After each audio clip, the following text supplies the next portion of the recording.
Kate, I got this reminder. I think I complained recently, but I think it was specifically about the reminders, how it shows up everywhere on all my devices, even once I hit complete on one of them. Right. I just got another reminder. I don't want to say about what because it's a spoiler alert for someone that might be listening. And I want to be reminded about it this afternoon, right? Right. It was one that I snoozed from last night. Initially, I set it for last night, and I basically procrastinated on it. I was like, remind me in the morning. Remind me tomorrow. Right. And so it popped up again. And like, oh, I need to have this remind me this afternoon. And so it gives you the options. You know, it says reminder thing, and then you get the buttons complete and later. And so I click on later, and the options it gives me are remind me in an hour. Right. Remind me in the morning. Remind me tomorrow. It seems clear that remind me this afternoon should be an option right here. It seems clear. I know. Seems clear. Seems clear. But apparently not. Once again, hoping that Tim Cook at Apple listens and passes the frustration on to the development team or whatever. Come on, Tim. Yeah, get it together. Kate, I went too many days between shaving, and I'm curious if you have similar issues when you do this. All right. Typically, I try to shave every other day, right? Because once I get like 3 days out, and this time I went like 4 days, it becomes difficult to shave. You know, because I shave in the shower using a one-blade razor, by the way. We can get into that more in a minute. But what happens is I shave after waiting too long, and it takes too long, so I got to mow down longer hair. And then I will inevitably end up finding, I got this little space under my nose right now, a little divot there. I can tell there's like a little bit of that peach fuzz hanging out there. Because I waited too long. So if you shave every other day, you're likely to get pieces before they get too long. And so if I miss a spot when I shave after waiting too long, then I potentially got a little sliver, like a 1-inch long sliver of hair sticking out or something. I'm just always paranoid about that. So okay, I was curious if similar things happen to you, like shaving legs or something like that. Yes and no. I feel like I miss my ankle, a certain spot on my ankle all the time. Even if I'm shaving frequently or not, I'm like, how does that spot get missed every time? And then it's like, we could put a bead on that hair. Tell me again why you're shaving with a one-blade razor? I mean, people still do that? Yeah, so have you seen the yellow-handled Bics? The disposable Bics? The disposable? Yeah. And so I find them a lot easier, and actually they put it right there on the packaging too, a lot easier to clean. You know, because you're not getting hair stuck between the two blades that aren't really spaced that far apart. You got the one blade and then plenty of room for the hair to disappear on the other side of it. Because in fact, the actual head of this razor seems like it's a little bit fatter than like the blue two-blade equivalent. Like it's got more surface area above the blade, if that makes sense. But it's a disposable razor, right? Yes. Okay. Okay. I guess what I'm thinking, if you don't feel like it's getting clean enough, then you pitch it and you get your next one because it's disposable. But then you wouldn't have to pitch them it's not like I'm switching, like I would be switching razors every day or something. How often do you pitch your razor? Oh man, they last me a long time. I think I can go a full month with one, maybe longer. A full month with a disposable razor? I'm telling you, got to try out these one-blade razors. They're great. It doesn't get all gummed up. Yeah. But I like the razors with the gum on the razor. Oh, the little strip? Moisture strip, yeah. Which doesn't, you think that does stuff? I do. I can feel it on my skin. Well, do you put shaving cream on your skin? No. You don't? No. Oh. Well, who's the freak show now? That's why the moisture strip is there. Really? That's why the moisture strip? Are you, really? I don't know. Huh. I just do it in the water. Do most women not? This is a huge blind spot for me. Are women not shaving their legs with shaving cream? I don't know who's got that kind of time to apply shaving cream to their legs. Yes. Really? It doesn't take that much time. And to keep your legs separate from the water, and then you tap, and then I just do it all in the water. Oh my gosh. Yeah. So much happening here. It's not the commercial where you're sitting on side of the tub and you've got your hair wrapped up and a couple of candles lit, and no. You put your unachievable body image leg up on the lip of the whatever the hell tub. Yep. Nope. Okay. I don't think that moisture strip is. You think that moisture strip is intended to replace shaving cream? Well, it puts the moisture on the skin so that it's not dry. So it doesn't get the hose again, like Silence of the Lambs. Right? Mister, your dog's hurt real bad, mister. Your dog is hurt real bad. Wow, that's good. I know, right? God, you're so good at these impersonations. We need to have you do more. I used to do a really good, what's his name, Buffalo Bill. You did? I did. I don't want to do it on the air. Why not? Because it's creepy. Oh, come on. And he says bad words, so... Oh. Sometime when we don't have a mic in front of us, I'll do Buffalo Bill for you. Because the best line that I can do, he cusses. The listener wants to hear it, Kate. You can't change the word to something else?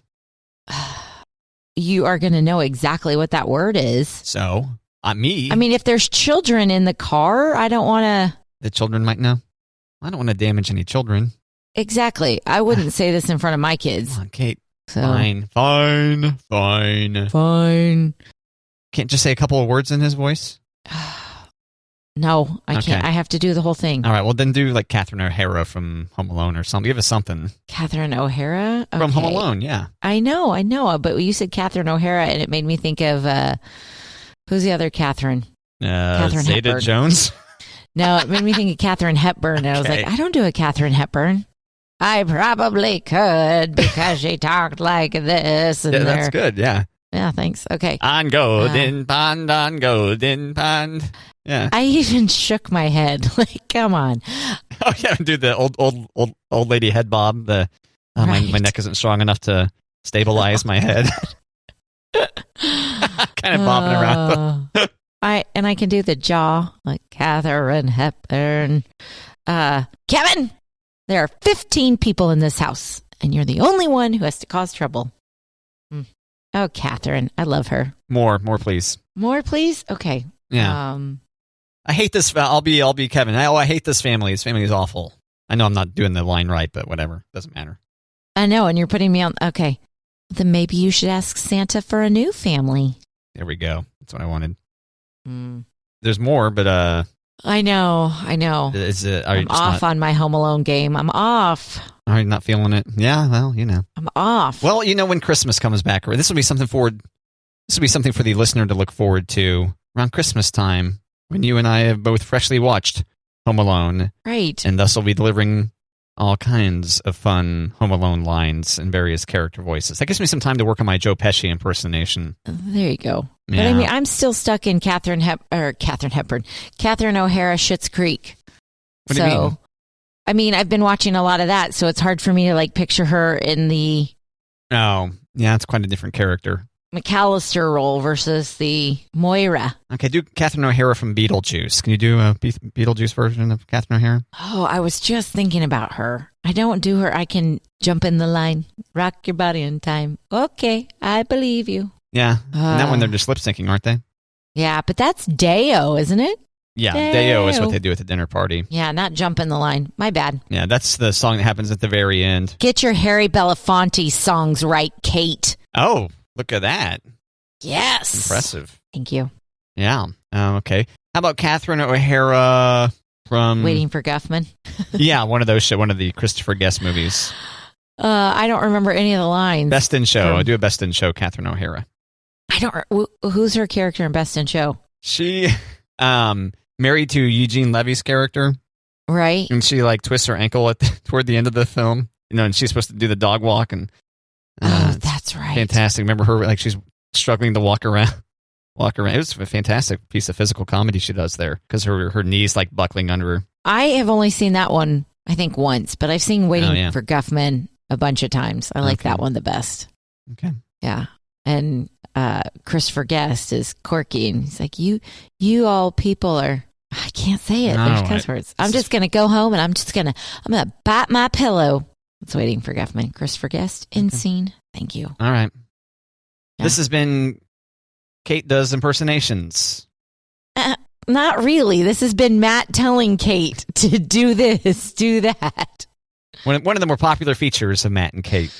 Oh. Like on Jimmy Fallon, when they do the Wheel of Impressions, they always land on people that they can do. I can't really do Catherine O'Hara. I mean, I can recite her words, but I don't sound like her. Do you think Jimmy Fallon's rigged? Oh, You totally. think that show's rigged? Okay. I do, because I was watching an old Celine Dion clip with Jimmy Fallon, because she does impersonations, but they had to do impersonations of singers doing like kid songs. So she had to do Rihanna to Row, Row, Row Your Boat. Mm-hmm. And Celine Dion, the ever talented Celine Dion, super talented. She was like, row, row, row, row, row. It was great. It's rigged. They're not going to give her, somebody she can't do. Man, that's some bold claims, Kate. I know. Bold claims. I mean, it's Celine Dion. Well, Jimmy, if you're listening, feel free to hit us up. Get a hold of our producer. Yeah, that's right. And James. And we'll schedule it. Yeah, James, our producer. James, come on. Who clearly exists. And we'll schedule a segment with you on the show, and you can defend the Wheel of Impressions and tell us. You can try to convince us. You'll need to convince us. Great TV. That it's not rigged. So you think there's some motor in the wheel? Like I've never seen this segment, so I assume it's a wheel they manually spin, right? It's digital. Like you push a button. Oh. Well, yeah. Obviously, it's all digital. Okay. Well, yeah. You're right. Rigged. I mean, you can keep on defending Jimmy Fallon now, and it's rigged. They're not going to give Celine Dion somebody she can't do, and Jimmy Fallon's not going to get somebody he can't do. I figure on the Tonight Show they'd have enough budget to phony up a proper physical wheel, like they spin it and then some motor springs into action and slows it down to deposit it on the right. Okay, I guess it does sound potentially complicated. I mean, it is the 2000s, so it's 2021. We're well into it. It's almost the 2100s practically at this point. Practically 2100 right now. We are well into this century, Kate. Well into it. If you thought the fact that we're already in April is nutty. I know. We're nearly a quarter century through this century. That's a little bit more realistic than it's 2100. It's a quarter into the century. Oh, I was kind of exaggerating a little bit, but... You don't do that, Matt. Never. How's that no sarcasm going? That was you right there. That wasn't me, right? I just went, Really? I think so. Isn't that all I did? We're basically 2100. That wasn't sarcasm? That's just exaggerating? That's not sarcasm? Yes, that's exaggerating, yeah. Okay. I think. I don't think that's sarcasm. Exaggerating can't be confused for sarcasm. Right? I hadn't really thought about that before. Make me ponder a lot today, Kate. I appreciate this. This is a good exercise for my brain. Yeah. Matt and Kate, things that make you go, So yeah, I recommend one-blade razors. I think the multi-blade razors, you're going to go through them quicker, and the more blades, the quicker you're going to go through them because some of the blades are going to get clogged up with shaving cream and hair, or her, if you prefer, before the others, and thus ruin the integrity of the blade. I recommend doing a one-blade razor. It's so cheap, too. Those one-blade razors are pretty affordable, Kate. Yeah, I don't think I'm a one-blade razor person. And I tell you what, Bic. What a brand. Let me just see if I can get Bic endorsement money here. There you go. I always have a Bic pen, clickable Bic pen in my pocket, right? I've Bic Aim and Flames Bic cigarette lighters just blow away the competition. Yeah, it's like they've got that patent so locked down. The generic lighters almost cut your thumb when you're trying to use them, right? You're Mr. Prepared. How do you not have a razor in your car backpack so that you can get that little strip under your nose? Oh, I think I do, actually. Good point. There you go. I often forget that I've got that bag at the ready. There you go. So you can see if I had soiled myself. Didn't you say you used to soil yourself regularly on the highway? Oh my God! And that you had a bag in something like that. Is that right? I have underwear for everyone in our family in the car in case they go George Brett. Yep. In case we get bad seafood at a casino. Is that what it was? Was it seafood? I'm assuming. I don't know. Okay. That's what. Well, I had said. I think maybe I tainted the sample because I think I had said I had some bad shrimp or something like that. Yeah. Okay. In case, for anyone that missed it, there was a whole thing last week about George Brett, and Kate was the one. She was the one that took us there to that particular story. I don't know about that. I was like, oh, so there's this George Brett, and you go, oh, you know what? Every time I hear George Brett, what I immediately think of Poop pants. His poop pants. You can catch it on our Facebook page or in your podcast player. Yeah. If you missed anything about George Brett and men looking at his crotch and women looking at his face and George Brett pooped his pants on, right? Told everybody about it while he was mic'd up.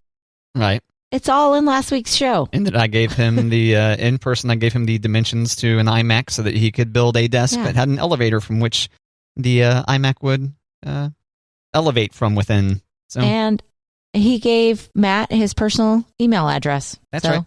Never miss a minute of Matt and Kate is the moral of the story, I think, Kate. I know I don't ever miss a minute of it. Don't miss a minute. Yeah, in fact, I hit many of the minutes multiple times. It's very interesting. Yeah. Oh, my gosh. All right, so, yep. Oh, yeah, and I got to round up the big things. So, Bic pens, Bic lighters, Bic razors. That's all you need. Anything else? Those are the only consumer products one might need. Okay. There might be another Bic thing. I don't know. Am I missing? Can you think of one? I don't know, but you're not going to get paid endorsements if you don't know them all. That's true. Let me search for... Here we go. DuckDuckGo. Bic. Product. And we're trying to make DuckDuckGo a successful thing on this show also. If you're not familiar, DuckDuckGo is a search engine, a privacy-based search engine that doesn't keep track of your searches for the rest of your life. I got to agree to the cookies. They got you can design your own lighter. How about that? Let's see. You can put your picture of your kid's face on there. So across the top, it's yeah, there you go. That way nobody can steal your lighter. Every time you light up, you can be reminded that your kid wants you to quit smoking. So I wasn't a smoker, but that was a thing that people were like, you stole my lighter. That's my lighter. No, I had it. No, it's my lighter. Yeah, that's not a cool thing to do. Lighters, writing. So that'd be pens, pencils, whiteout. Yeah, that's key. Mm-hmm. Shaving, yeah. Body mark and coloring. Temporary tattoo markers. Yeah. And then permanent markers. Oh, of course, you have permanent markers. Highlighters, bright light. Yeah. Thick kids coloring. Huh. There's a new tab. Clicking on the new tab at us.bic.com. Not the UK version, because they might have totally different products there. Yeah, you don't want UK endorsements. We got one of the new items featured at bic.com is the Bic Easy Reach Lighter Bob Marley 4-pack. That's an aim and flame style. I figured that would be the cigarette lighter style. Yeah. For smoking your blunts or whatever. Oh, my. R.I.P., Bob. R.I.P. Now, all the new ones are just different themed lighters. Okay, well, you better know all your products if you're going to get, Bic money. This just reminded me, I saw a video once upon a time, this guy was complaining that the designed lighters, with the different pictures on them, like this one here's got a bear on it. Or I guess, no, that's a squirrel. Or what is that? Koala? What is it? That picture is too far away. Oh, is that a bear? No, it's a squirrel. My bad. Yeah. Is this some sort of marsupial? It doesn't matter. This guy was complaining to the internet about the fact that these things weren't printed directly on the lighter, that they were a wrap around, that they were basically a wrap that went around the existing. He's like, what am I paying for if underneath this is just a plain lighter? It's like, what? So did Bic give him some Bic money? I don't think so. I think they just ignored him like I probably should have, but I can't stop myself. Can't stop the feeling. I can't speak to the Bic mechanical pencil products. I'm not sure if those are any good or not, but I can say with certainty that the Bic lighters are superior. At least the traditional cigarette lighter style ones are. I haven't experienced enough different brands of aim and flame style. And then the pens. And, of course, the razors, finally. Yeah, maybe you should just stick to Bic razor money. Men's disposable razors, Kate. I don't think you should say men's. What do you mean? I mean, anybody can use razors, Matt. That's how these are branded. Okay. The ladies' ones are going to be pink, probably. Is that too gender normative? Women's disposable razors. Do you think they're going to have a one-blade women's razors? Soleil. Soleil. S-O-L-E-I-L. Soleil. Sensitive Advanced. And they got an aqua color, and they got this kind of orange. I think that means sun, doesn't it? This orange-looking in thing. Spanish? Soleil or French? French. Yeah, maybe that's French. Because I think sun in Spanish is just sol, maybe, S-O-L. Yeah. I think that's sun. No, you're right. So they've got 3-blade, 4-blade, and 5-blade versions. Right, but you're trying to sell the 1 blade because you believe in it, so I don't think you should say, hey, this is just for men. So if you're going to endorse it, you should be like, Bic's got a 1-blade razor. Yeah, number of blades. I mean, why would you rule out an audience? 1 blade. Oh, that's interesting. When you click on 1 blade, they've only got one style of 1-blade razor featured, and it's not the one with the yellow handle. It says Bic Metal. Disposable razor, black 5-pack, $249. Come on, Kate, what the pricing there? Compared to the Bic Flex 5 disposable razor, assorted 10-pack, so we have to do some math here, is $25.99. So that's per blade, that's 5 times more expensive than the single blade. Yeah, I think Monty's got a 4-blade, 4 or 5-blade, right? They go up to 5 blades, I think. Maybe more now. I don't know. Once upon a time, there was an Onion article. Did you ever see this one? Mm-mm. Like, this was before the 5th blade came, because they were trying to make fun of the fact that razor companies kept on adding more blades. Like it was a blade off to see who could put the most blades on a thing. And the headline to the Onion is a satirical online, and actually they may still have a printed version website. And it was, F it, we're doing 5 blades, was the headline. And then it came true, Kate. And then it came true. Yeah. I don't think I don't buy disposable razors. We just buy the cartridges. Fancy. Yeah. Yeah. When I think of disposable razors, I mean, it's not that I don't ever use them. I'll grab them for if we're going to go somewhere, I can just pack a disposable razor and I can just pitch it at the hotel or whatever. But I don't think I get as good of a shave with disposable. It'll get me by, but it's not the best. You don't think the commercials are fooling you? I think the hair on my legs doesn't fool me. So the Onion, the article is, blank everything, we're doing 5 blades. And this was published in 2004. And who knew? When did the 5 blades come out? 2 weeks later. Author of this article is J.M. Kiltz, CEO and president of the Gillette Company. And the first paragraph, would someone tell me how this happened? We were the blanking vanguard of shaving in this country. The Gillette Mach 3 was the razor to own. Then the other guy came out with a 3-blade razor. Were we scared? Hell no, because we hit back with a little thing called the Mach 3 Turbo. That's 3 blades and an aloe strip for moisture. But you know what happened next? Shut up, I'm telling you what happened. The bastards went to 4 blades. Now we're standing around with our blanks in our hands, selling 3 blades and a strip. Moisture or no, suddenly we're the chumps. Well, blanket, we're going to 5 blades. And then it goes on for, this is probably a 3-minute read or something. We'll put it on the Matt and Kate. Oh, no, we shouldn't put it on the Matt and Kate Facebook with all the profanity in it. Yeah, I was just saying, maybe not. Just search for F everything. I think that's what I searched for. In DuckDuckGo, F it, we're doing 5 blades is what I searched for, and that pulled it up as the first result. So, truth is stranger than fiction, Kate, or something. True. Or something. That may not apply in this case now that I think about it. But.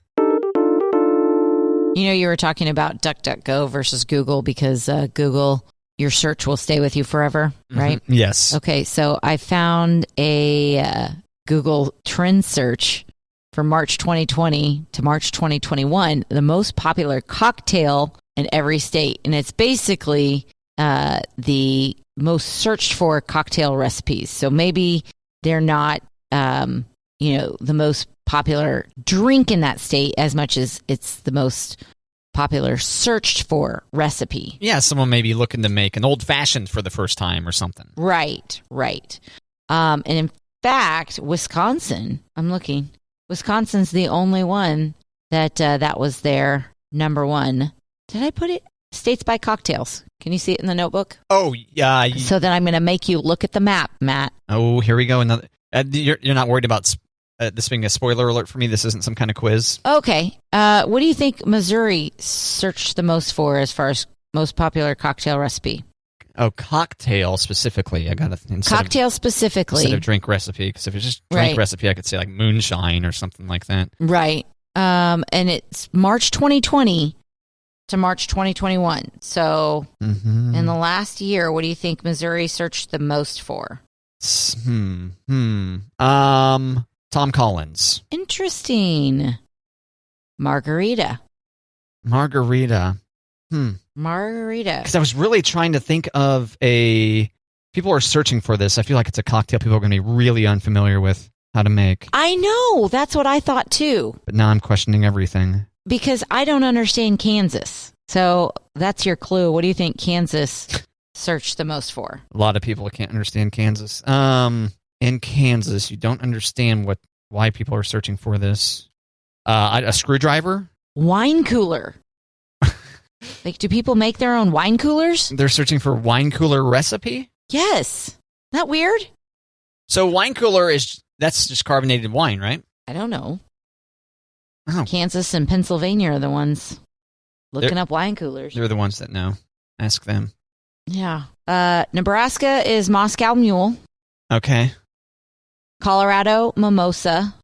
And Oklahoma is a Bellini. How fancy is Oklahoma trying to get on us? Jeez. Yeah, no kidding. See, that one I can understand looking up. Yeah. I mean, help me out here. A mimosa is just champagne and OJ, right? Or any juice. Yeah. Oh, really? You could do a mimosa. Yeah, you could do a mimosa with like orange, peach, mango, which is my favorite. You could do it with pineapple. You could do it with, Oh, okay. Well, that's good to know.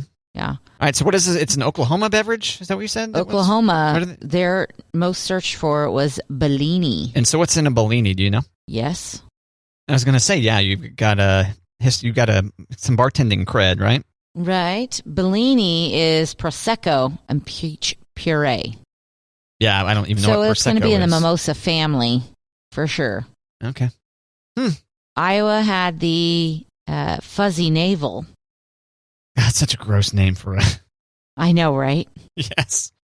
Horrible. People take body shots with that? Yeah. What's a dark and stormy?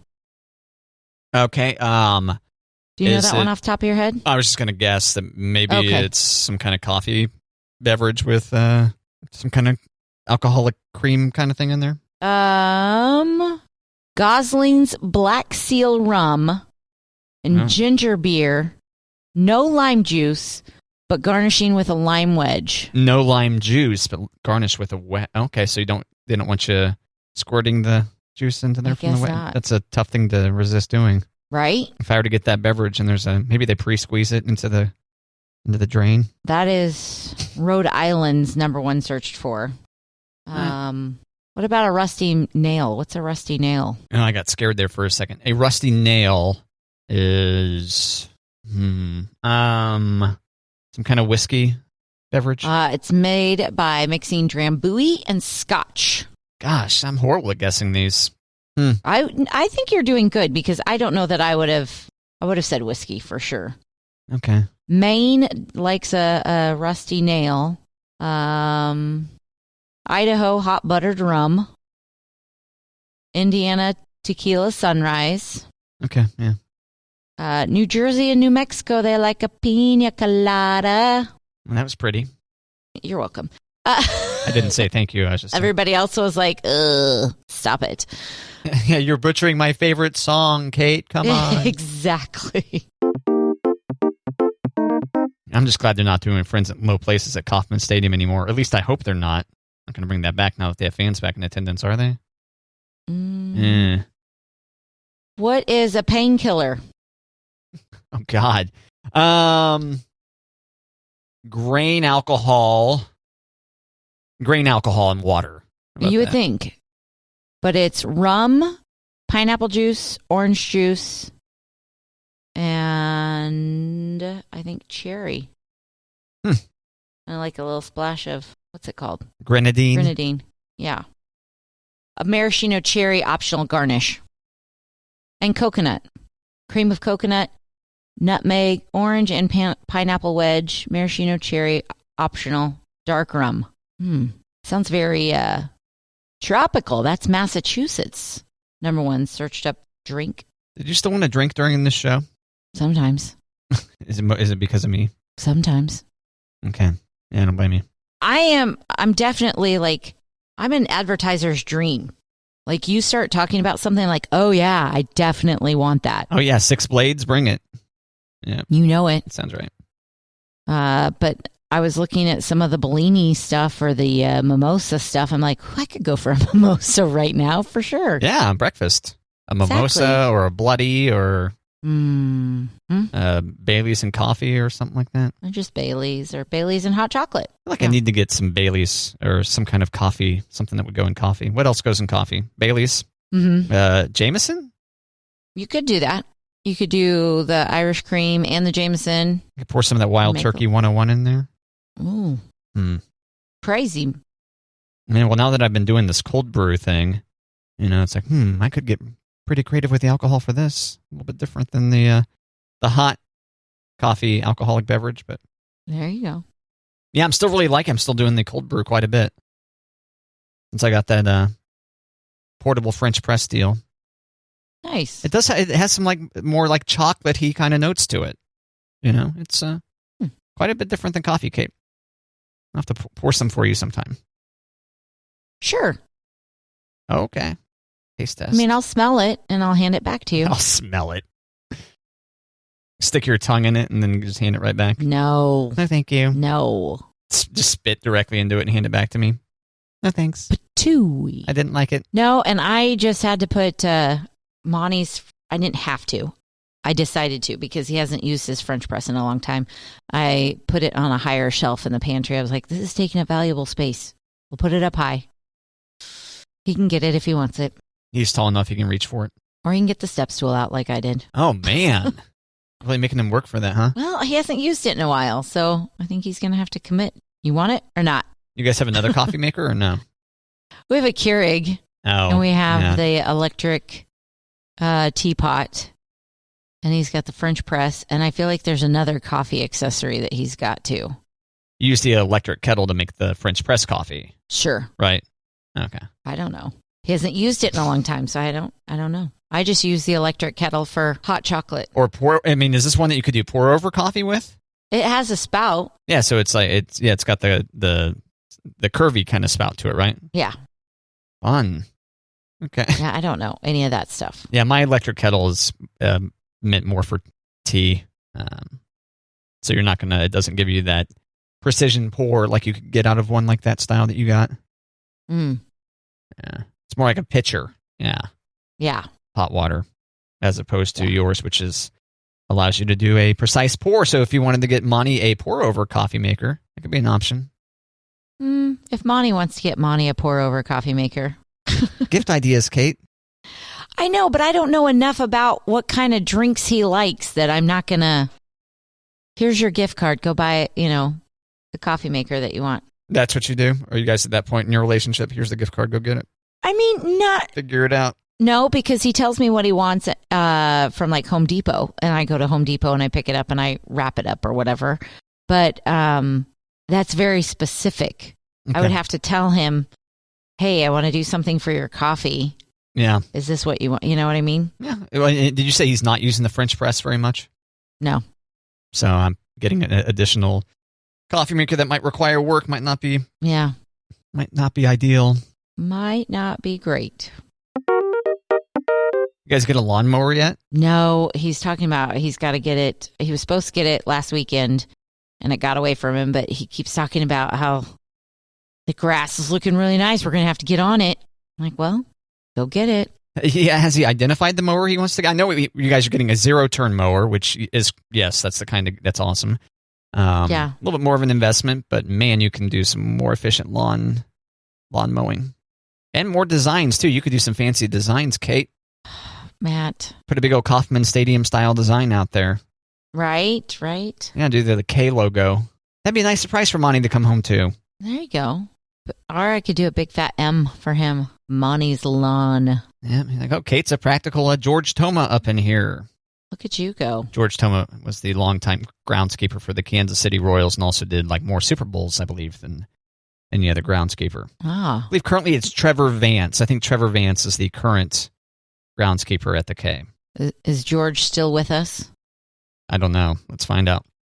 First, let's search for Trevor Vance. I need to verify. that's correct or not. I don't know how you would know that, Matt. Yeah, Trevor Vance, Senior Director, Groundskeeping.